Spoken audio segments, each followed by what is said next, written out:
નમસ્કાર, TV30ના ડિજિટલ પ્લેટફોર્મમાં આપનું સ્વાગત છે। આપ જોઈ રહ્યા છો ટોપ ન્યૂઝ। ગેરકાયદેસર સટ્ટાબાજી પર ઈડીએ ઝડપી કાર્યવાહી હાથ ધરી। કર્ણાટકના ધારાસભ્યના પરિસરમાં દરોડા પાડ્યા।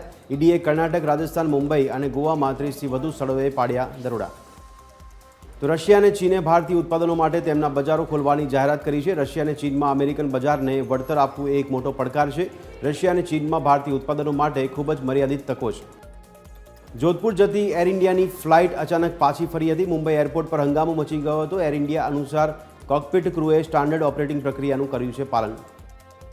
તો આધાર પણ હોવો જોઈએ। બિહાર એસઆઈઆર પર સુપ્રીમ કોર્ટનો આદેશ। આધાર કાર્ડ સ્વીકારવાનો ચૂંટણી પંચને કર્યો નિર્દેશ।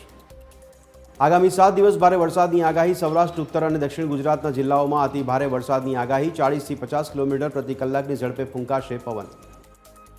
ગીર સોમનાથના અરબી સમુદ્રમાં ભારે કરંટ। વેરાવળ બંદર પર 3 નંબરનું સિગ્નલ લગાવાયું। હવામાન વિભાગની ભારે વરસાદની આગાહી। માછીમારોને દરિયામાં ન જવા આપી સૂચના। અમરેલીના જાફરાબાદના દરિયામાંથી 3 માછીમારોના મૃતદેહ મળી આવ્યા। કોસ્ટગાર્ડને 30 નોટિકલ માઇલ દૂરથી 3 ખલાસીના મૃતદેહ મળી આવ્યા। હજુ 9 માછીમારોની કોઈ પણ ભાળ નહીં મળી। આણંદમાં ઝેરી ગેસની અસર થતાં 2 શ્રમિકોના મોત। ઈટીપી ટાંકીની સફાઈ દરમિયાન બની ઘટના। બચાવવા ગયેલ અન્ય 2 યુવકોને પણ અસર થતાં આઈસીયુમાં કરાયા દાખલ। દિલ્હીના મુખ્યમંત્રી રેખા ગુપ્તા પર હુમલાનો કેસમાં રાજકોટમાં 5 લોકોની પૂછપરછ। તહેસીન સૈયદ નામના શખ્સે આરોપી રાજેશ સાકરિયાને આપ્યા હતા પૈસા। પોલીસ તહેસીન સૈયદને લઈને દિલ્હી જવા રવાના।